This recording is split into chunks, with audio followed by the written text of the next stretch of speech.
This is Hope and Help with Doctors Michelle and Mark Sherwood.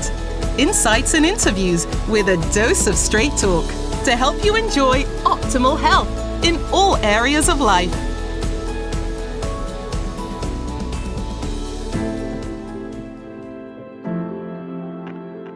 Today's episode is brought to you by our online course, Hormones. Understand and balance your hormones naturally. Just go to sherwood.tv/hormones to learn more and enroll. This 17-session course is only $19.99 and includes $30 in bonuses, including a discount on hormone-related treatment at our clinic where we serve patients from around the world. So we're always excited to talk about these pillars of health and how they may improve your long-term outcome. You know, we want life in our years, not just necessarily just years in our life. So true with that. We don't want our life to be riddled with what we call adult toys, crutches, canes, wheelchairs, walkers. Wow. You know, we want to be able to be optimal and live a vital life for all of our years. Adult candy. You know what that is? That's your Dixie cups full of pills you take every day from Big Pharma that you had no idea what they do. Adult toys and candy. Wow. Yeah. What a realization. That's not cool. We don't need that at all. How many think that that's not a good idea, right? No. I don't think it is. So we're willing to go the extra mile. Yeah. Are you? You got to make a decision, folks, because many times we go through life and we're like, just kind of going through the motions. We're talking about just kind of allowing mediocrity or maybe the lack of excellence to creep in. And that's just not cool. I mean, what are we doing with that? Why would we ever go halfway in with this thing called physical health? If God made you in His image, and this has nothing to do with this first section, but if God made you in His image, why do you think you're so arrogant to think you can destroy His image, and wanting to fix it?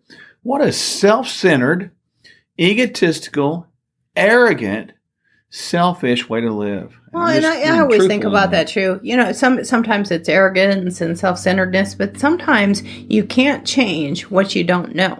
Yeah. So that's what we're about. Is we're about providing hope and healing and shining a light on areas in your life that might be dark. And once you know, ignorance is not an excuse anymore. She was talking about something called ignorance. You just don't know. But the trouble is, most of us do. Most know, and most just rebel against what we know. And, I don't know what to say about that other than why. Why are we doing that for? We need to have a standard of excellence that's high. So when we talk about these 7 pillars of health, which we remind you of all the time, we're going to go through these very quickly again. First is nutrition, of course. We've got to eat right. Nutrition is always first. We got to get that right. We'll go through a list of our inflammatory foods and anti-inflammatories.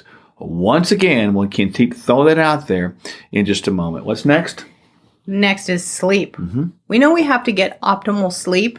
If we're not getting adequate sleep, that's one of the first things that will spin us out of control. Because if we're under-rested, the next day we wake up and we feel like we really need to take a nap, but instead we do behaviors that spin us out of control. We eat to try to find energy. We drink coffee to try to find energy. We may drink, alcohol or do other things to try to find energy when what we really need is to sleep. But we're robbing Peter to pay Paul, and we're putting ourselves in a hole. So we have to learn about how to get adequate and good deep sleep. Stress management, well, of course, why wouldn't we want to manage stress? That's number 3 on the pillars of health. We got to learn to manage stress a little bit better and realize that we have control. Stress cannot have control of us. Go back and listen to previous episodes on stress if you want to know how to master that thing. And there's plenty of tools out there for you. It does not have to control you. The next one is movement. Mm-hmm. They say that sitting is the new smoking. I'd have to agree with that. If we're not fit, things go downhill quickly and fast, and it makes the second half of our lives much more difficult. We don't have any endurance. Yeah. We can't really walk to the mailbox without being short of breath, and we lose our strength. If we're not fit and we're not getting adequate exercise, we lose our muscle. And with loss of muscle, The loss of muscle is frailty, and frailty is a disease. So we have to stay active more than just our everyday lives. Some of us are on our feet more than others. However, that's not enough to keep our heart, our bones, our muscles and tendons and ligaments strong. We have DNA. That's how we're structured, made. We're all different, but at the same time, we're 99.9% identical. But that 1.1%, I should say, difference is significant when we're talking about millions of combinations of genes as a potential combination. So with that said, it's important to know your DNA. We do that with literally everybody. We look at their genetics and we come up with the best lifestyle plan for them based upon where they are, what they're doing, where they want to achieve, and what the genes say. So the genes are incredibly important to this process. The next one is hormones. Now, hormones are incredibly important, and we're not talking about just male and female sex steroids. We're also talking about thyroid hormones, adrenal hormones, and this hormone we call insulin. Yep. Did you know that insulin is the number one hormone that will dishevel all the hormones in your body? Because if blood sugar and insulin aren't in balance, everything starts to spin out of control. So again, it points back to nutrition, and we have to really watch our fork curls and what's at the end of our fork and really not overdrive our systems and overproduce this hormone called insulin, or the other hormones just aren't going to be optimal.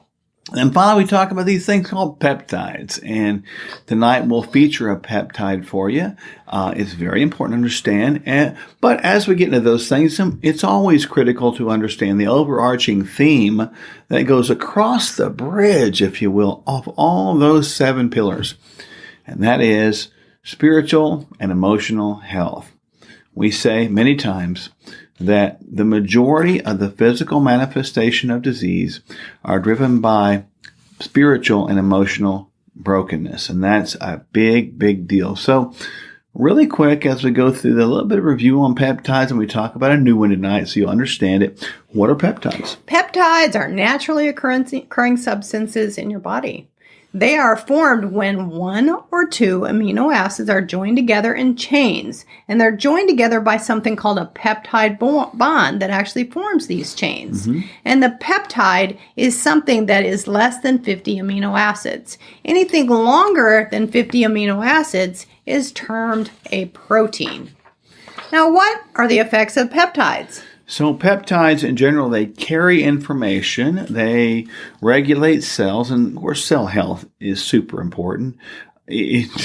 Trust me, cell health can decline with age, which is something that we all understand, unless we pay attention to it. And remember that peptides can indeed help. They sort of have this high potential for cellular adaptation, recovery, and regeneration. And the one we're going to talk about tonight is called Sermorelin. Really cool peptide. It has an amazing amount of incredible health benefits. And so it has been said that peptides are the building blocks of life. Yes, from amino acids bound together by short chains to create a peptide, longer chains are called proteins. So peptides, the way they work in the body in part is secondary signaling molecules. And when you see this, what you see on the screen right now is the peptides on the pituitary. Now, if you think about this circle in the middle, those little kind of wavy lines going outwards, those are receptors. In the upper left position, the 11 o'clock position, we see the growth hormone releasing hormone receptor.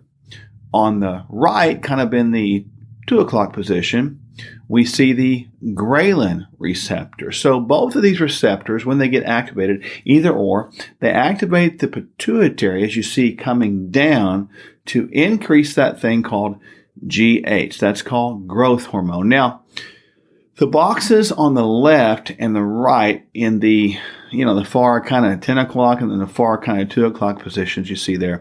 On the far 10 o'clock position, these are actual peptides. And so these peptides, that's the name of them, CJC1295, Tesamorelin, Sermorelin, GRF18, all of those act as a secondary signaling molecule on the growth hormone releasing hormone receptor. On the far right, you see the ipamorelin, hexamorelin, GHRP6 and GHRP2. Both of those, or all four of these, actually act as secondary signaling molecules on the ghrelin receptor. And whichever receptor you hit, it is going to cause the pituitary to release more growth hormone. Now let's talk a little bit about the benefits of Sermorelin. There's a bunch. Yes, number one, at the top of the list, it helps you increase lean body mass. As we age, lean body mass has a tendency to go down. It's harder to maintain. Sermorelin also aids the promotion of fat loss. As we know, as we age, the ability to metabolize also changes. Sermorelin helps increase energy. Who doesn't want more energy, right? We need more energy in a day to accomplish the things that we need to get accomplished. Sermorelin helps increase strength. If it improves lean muscle mass, that's going to improve the amount of strength that we have to function in our daily life. It improves immune function. Boy, isn't that important in today's time. Sermorelin also aids improved sleep quality. Now, we talked early about how sleep is one of the important pillars of health. If we're not getting adequate sleep and we're not going through the sleep cycles, we're not waking up recovered, and we're already behind the 8 ball the next day. So it's likely that we're going to engage in negative behaviors to actually get us to the next night of sleep. So Sermorelin may come to the aid in helping you regulate the circadian rhythm and the sleep-wake cycle. So here's a few more benefits, if you will. Again, we've talked about the sleep, we've talked about the immune function, but what about this idea of skin quality? That sounds pretty good. It kind of sounds like GHK copper we talked about a week ago. That was pretty good, and collagen production as well. So these things are really, really good for us to make us feel and look younger. How long does it take to work? A lot of people ask that question. Well, Sermorelin usually has a loading period of anywhere between 3 and 6 months before it takes full effects, and the effects are noticed.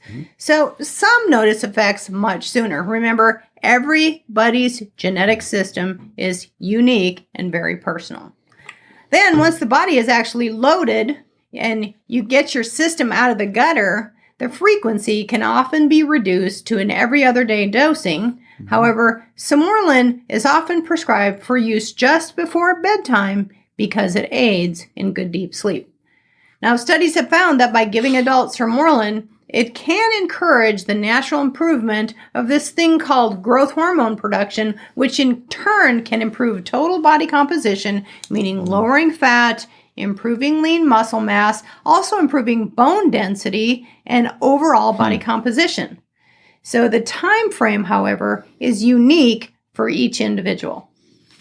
And it is. Everybody's different. So we talk a lot about when you have these secondary receptors or secondary signaling molecules that act as receptors, activators, like the peptides, and or you have hormones. Those things go eventually create an action from the nucleus where the DNA is unraveled and sort of proteins are eventually formed from amino acids. But that action happens in the nucleus of the cell. Now, when you talk about cell dysfunction, what's the main thing that makes cells dysfunctional is the lack of availability of nutrients. Without that, they won't work. And if a person is eating these inflammatory foods, usually listed here, your cell will not work and it will not function. What are those inflammatory foods? One more time. Oh boy, at the top of the list is going to be sugars and artificial sweeteners. Then there's going to be fried foods, those things that are baked in grease. MSG, another chemical fillers. You want to turn the label around and look at the label. We were having dinner with some friends this weekend, and they actually made sure that there was no MSG in her meal. Funny. Yeah. It was just fantastic. So people are becoming more aware. You want to be one of those. Oh, yeah. Also, processed foods. Don't put that box in processed food in your body. There's more ingredients in there that you can't understand. If you can't understand it and understand the name on the label, why are we actually putting in our bodies? It's got to go. Then excessive amounts of things like alcohol and caffeine and all those carbonated beverages, breads and grains don't do a body good. And neither do yeast, corn, and high fructose corn syrup type food sources. These are inflammatory to young and old, individuals, everyone, all the time. So what should you eat? You should eat these anti-inflammatory foods. Generally speaking, these things are all very healthy for you. Of course, there may be things within there that you may be allergic to or sensitive to that may change, but the bottom line is these are generally what you want to gravitate to. What are these anti-inflammatory foods very quickly? Well, of course, we need high quality proteins. Remember, proteins are the building blocks of life. So we've got to get an adequate amino acid score in our daily and nutritional protocol. And those are going to include things like organic, grass-fed, grass-finished meats, free-range and wild-caught fish. We also want to have healthy fats and oils. Remember, your brain is 85% fatty acid material, so don't be afraid of good, healthy fat from olive oil, avocado oils, nuts and seeds, and coconut oil. Also, make sure you get adequate amounts of low glycemic index fruits. You know, those berries, strawberries, blueberries, boysenberries, cherries, blackberries. These things have antioxidants in them, and we know antioxidants help keep our bodies from rusting. Also, low glycemic, non-root, non-starchy, above the ground vegetables. Once you start getting below the ground, the carbohydrate content starts going up. So if we have a body composition problem, or if we've got too much weight around, we really need to watch the amount of starch that we take in.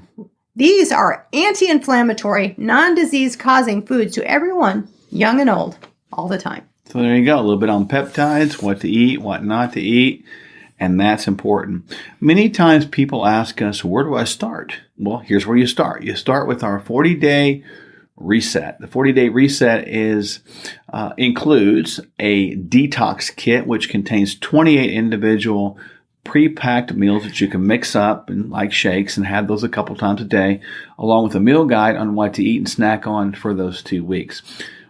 During those 2 weeks, we also provide 3 supplements that are divided out into pill packs that you're going to take one twice a day of those packs. So there's 20 of those packs, of course. And so you do that for 2 weeks to kind of prepare the body to deal with fat loss, to deal with detoxification. So this plan is good whether you need to gain healthy weight or lose unhealthy weight. So it'll work like that. We also then give you all of our meal guides in which you follow from the 2-week mark forward. Again, so we're structuring this out for you for 40 days, along with a full 40-day worth of our homeopathic drop remedy, which actually causes fat loss, muscle gain, and reduction of cravings. Pretty cool formula. It's awesome. Along with therapeutic doses of vitamin D with K, as well as omega-3. So we put all that in there on that 40-day reset plan so you could absolutely have a place to start right now that's pre-structured. You don't need our permission. You don't need our help. You just jump in there and follow the directions. All the directions are emailed to you when you place that order. Go to Sherwood.tv 40. Sherwood.tv, the number 40, and you'll find that right there. 40. 40. You can as well get our free ebook. And if you want to do that and kind of get some information about how we help people physically, emotionally, spiritually, and that's free, that one, Sherwood.tv/free. We'd love to have you join our health revolution. And that means that you got to get involved. The doctors can't do it for you. You and your family. Yeah. You and your community. Everybody. You do it for you. Let's go.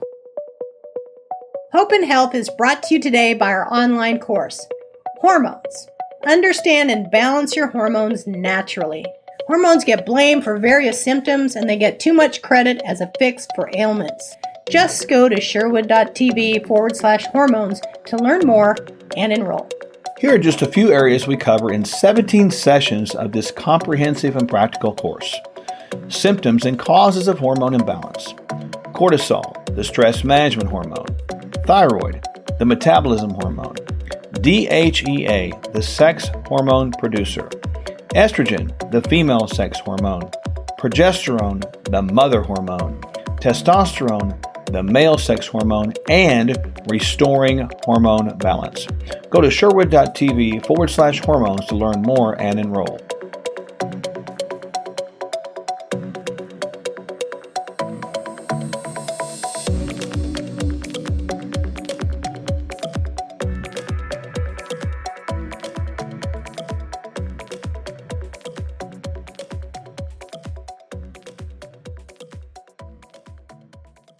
I think you really enjoyed it tonight because I want to begin with this concept that distraction is the key to deception. Again, one more time, distraction is the key to deception. What is distraction anyway? We lose our way. We lose track of what we're doing. We pay attention to something else other than to what we're supposed to be paying attention to. Another way to say it is we might be paying attention to what we're supposed to be paying attention to, and then we get distracted and get focused on something we should not be paying any attention to. Some would say it's shiny balls. Some would say it's this or that. The bottom line is we need to be so focused in on what we're supposed to do that we don't lose way and don't lose track of the goal ahead. We're talking about the goal of living for Christ. The way we do that is to stay locked in to the mission ahead. There are two scriptures I want to talk about tonight. One is found in the book of Hebrews, chapter 12, and the other is found in the book of Wisdom, the book of Proverbs. I'm going to read these scriptures to you, and I want you to understand under the context of the ability to stay focused. Staying focused is key. A lot of people say, well, I am disorganized, or I can't keep up, or I am lacking focus. Stop right now and regather yourself and get that focus back, because Hebrews 12, 2 and 3 says as follows: let us fix our eyes on Jesus, the author and perfecter of our faith, who for the joy set before him endured the cross, scorning its shame, and sat down at the right hand of the throne of God. Consider him who endured such opposition from sinful men, so that you will not grow weary and lose heart. Now, I want you to think about this in context. I'm going to go reverse order. Read verse 3 first, and then go back to at least the first part of verse 2. Verse 3. Consider him who endured such opposition from sinful men, so that you will not grow weary and lose heart. Let us fix our eyes on Jesus, the author and perfecter of our faith, etc. Here we go. So when we talk about fixing our eyes on Jesus, why do we fix our eyes on him? Because we're going to consider what he did for us. What did he do for us? He went to the cross for us. So he fixed his eyes on the cross so that we in turn can fix our eyes on the cross. And it's not about us doing our best. It's about us focusing with a laser focus like Jesus did. You say, well, I'm not Jesus. I say, well, you have in him, in you, what everything he had in him. So when he left this earth, he put a deposit inside of us called Holy Spirit. And Holy Spirit will make everything known to us as God made everything known to Jesus when Jesus walked the earth. So we will do the same things that Jesus did if we fix our eyes on him and consider him who endured all that opposition. And he did not grow weary and weak. In other words, he didn't back away. He was laser focused on what is ahead. Now let's look at Proverbs chapter 4, verse 25. Let your eyes look directly forward, and your gaze be straight before you. Why is that? I want to draw a little car analogy for you here. When you get in the car, you start the car up. Now you may have to back out of the driveway. When you back out of the driveway, you need to be focused on the rearview mirror, which is really the direction in which you're going. Now I know you're going in reverse, but if you're not looking in reverse and you're going in reverse, you may crash and hit something. So you either have to turn your head around and focus that way, or you use the mirror to change the mirror's reflection so that you can focus that way. In either case, you are focused on what is ahead of you. Now, when you put it in drive and begin to go forward, you need to look through the front windshield and not the rearview mirror.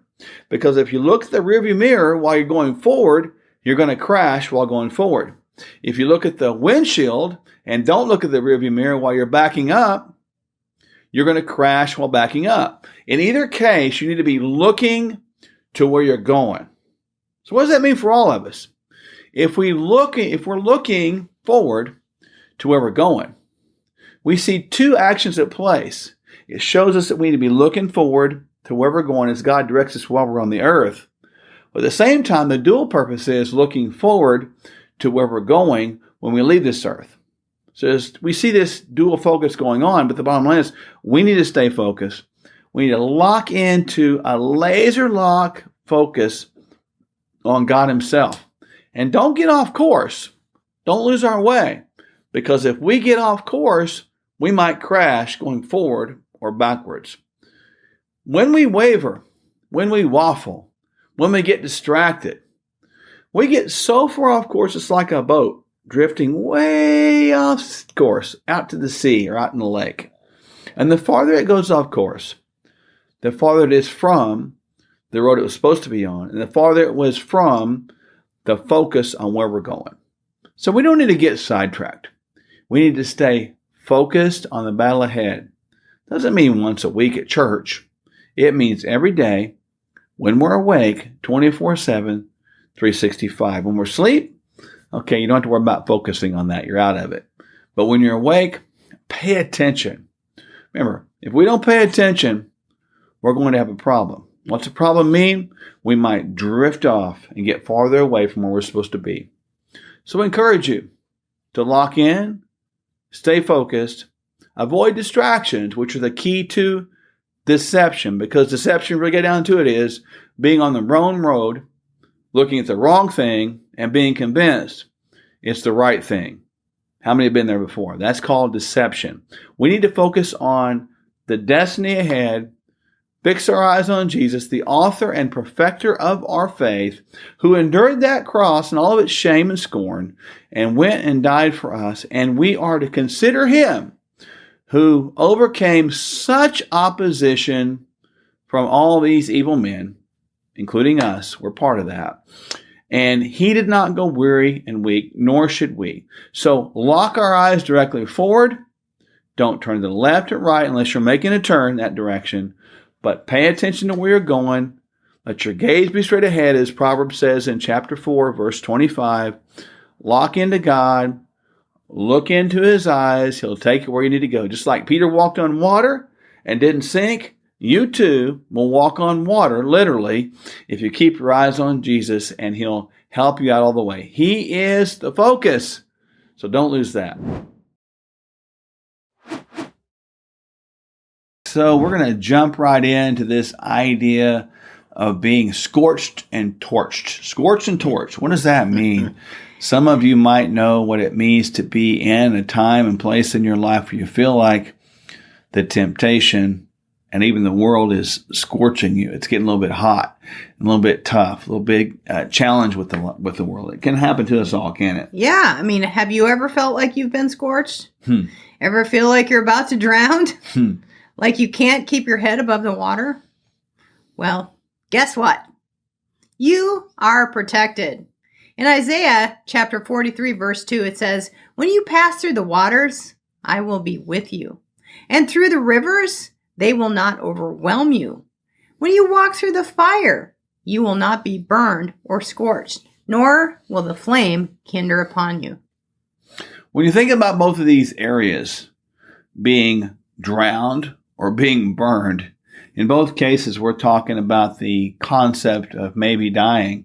And many times we go through life and we think that things are going to be challenging, and they are. We're going to have troubles. And many times it gets so hot, we think we're going to get burned. And sometimes the waters we find ourselves in, hot water, we get so deep in that, we think we're going to drown. But like the children of Israel, as they were approaching that Red Sea, God parted that Red Sea so that just like them, we can walk through. So you might have a Red Sea moment in front of you where the enemy is pushing you that direction. You think there's no way out. Remember, God parted the Red Sea. Sometimes the storms, they seem so big and so overwhelming. However, we know that, as the Bible says, we don't go into those storms alone. We may be in the storm, but the storm doesn't have to be in us, because Jesus is with us in the storm. And just like those three Hebrew boys, Shadrach, Meshach, and Abednego, they went in that fire. They went in that fire willingly because they refused to worship the king and follow the king's edict to worship the God that wasn't God himself. They went in that fiery furnace, and it was so hot that it killed the guards who threw them in. But when the the king looked in there, he didn't see just the 3 guys burning up. He saw them walking around, and it freaked him out because there was a 4th man in that fire. And we knew who the 4th man in the fire was. That was Jesus. He was walking with them, and he let them come out of that fire without one hair or one piece of their clothing singed one bit. I was talking about this just a few days ago at an event where if there's 4 persons in the fire and 3 came out, that means maybe that Just Jesus is still in the fire because he knows you're going through it, and you got to be willing to go through it to show, so for he can show his mighty hand in your life. So fear not, he's with us. God doesn't falter in his promise, nor does he waver in what he says. His word is true, and we must never take our eyes off him, as we talked about in the previous segment on focus. And we need to understand that if we falter, he can't hang on to us, but he'll reach down and grab us. But if we keep our eyes on him, we won't struggle. We won't falter. He'll hold us up, and at the same time, we must never let go. So what does Psalm say about this? Psalms 119 says, Hold thou me up, and I shall be safe, and I will have respect unto thy statutes continually. So this is the psalmist saying, hold me up, Lord. Hold me up so that you can keep me safe. You can keep me from drowning. You can keep me from burning up in the fire. I don't want to drown the waters because they're right in front of me, and I just don't think I can swim through. I don't want to burn in the furnace because I think I'm walking through it, and it's getting pretty hot right now. The bottom line is we remember Moses when he's begging God to show him his glory. We see him cross a line in which we make a request to have God show us his glory, and he will. When we trust him in the most trying times, really all the time, he will always show himself faithful. We've got to desire the deeper things of God. And we got to desire and understand we have favor from God. That favor from himself when we completely trust him in the midst of times in which we think we're going to drown or we think we're going to die. And those times are going to come. I mean, the Bible says clearly that in this world you will have troubles. And that might be kind of things like, I feel like I'm going to be burning up and being scorched or drowning right now in the sea of life. We've all been there. Lots of people are hurting right now in the area of anxiety. They feel like they're drowning in this uncertainty. But I'll tell you, friends, it's important because if we can change our focus, tying back into our previous section, on God himself, the problems, though there's still problems. The troubles, though there's still troubles. The water, didn't change the depth of that. It's still deep. And the scorchingness, the heat, didn't change the temperature. It's still hot. But just like Max Lucado says, when we have less self-focus and more God-focus, it becomes less about me and more about him. The bottom line is, it's not about me anyway. Mm-hmm. I look at this whole process of life, and we've talking a lot about this lately as we've taken on this endeavor to run for governor of the state of Oklahoma. It's not about us at all. The more we get into it, realize it's never been about us. It's been about you. It's been about people. It's been about people stepping up for people and allowing God to use them in the offices, the skills, the positions that God's called to be in. And it's really about being obedient for him, isn't it? It's about stepping up for him. It is. As opposed to, other people. Yeah. And this interesting poem comes to mind when we have this discussion. Mm-hmm. It says, we must take care of this life as we are not our own. It belongs to God. His love to us, he has shown. Mm-hmm. God keeps his promises, and they are true. He keeps his word. We must keep ours too. And what is our word? Our word must be our bond. But if we allow our word and our deeds to match up with God's, then our word will become his word, and that word will match up with his, and the word that we speak will be his, so therefore it's always true. when you think about this whole idea that we may be going through tough times in this world right now and challenges ahead, we cannot lose any heart, because if we keep our eyes on Jesus, of course, like we talked about tonight in a couple ways, He won't let us lose track. He won't let us lose focus, and He's not going to let us go down, and we're not going to die one day quicker than He says so. On the other hand, if we do lose focus and we do rebel and we don't take care of ourselves, we could shorten our life a little bit by the choices we make. So in other words, the quality of our life, the length of our life is determined by God Himself as we allow Him to work through us. But the lack of quality in life, the lack of the life in years, is also determined by us not giving our lives and self over to God to allow Him to reign in our lives. So I know this is a deep subject, a deep thing. Why don't you read that poem one more time, because I want people to really get this. That's a pretty good one to understand. We must take care of our life as we are not our own. It belongs to God. His love to us He has shown. God keeps His promises, and they are true. He keeps His word. We must keep ours too. Guess who wrote that? I did. You did. There you go. Right there. That's it. So there you go. You can quote Dr. Michelle on that one. Listen, we love you guys. We trust that you'll live the wellness life with us. Have a great time. Have a great night. Have a great day if you're watching this as a replay or rerun. And we love you. We can't wait to see you next week time on Hope and Health. Bye for now. The name of this podcast is Hope and Health for a reason. With simple, consistent changes, you'd be amazed at the results we see in patients every day. There is hope for you. Give your body the healthy food it was created to enjoy, and it will thank you. The same goes for what you feed your mind. Subscribe to this podcast and subscribe to our newsletter at sherwood.tv to stay positive in a negative world. And remember to enroll on our hormones course at sherwood.tv/hormones. It includes a free ebook and a $20 discount on hormone-related treatments. If you don't live near our clinic in Tulsa, that's no problem. We treat patients from around the world. Thank you again for listening. Doctors Mark and Michelle Sherwood and their clinic can help you find the hope and health you were created to enjoy. Go to sherwood.tv for clear, proven ways you can be healthier. Subscribe at sherwood.tv.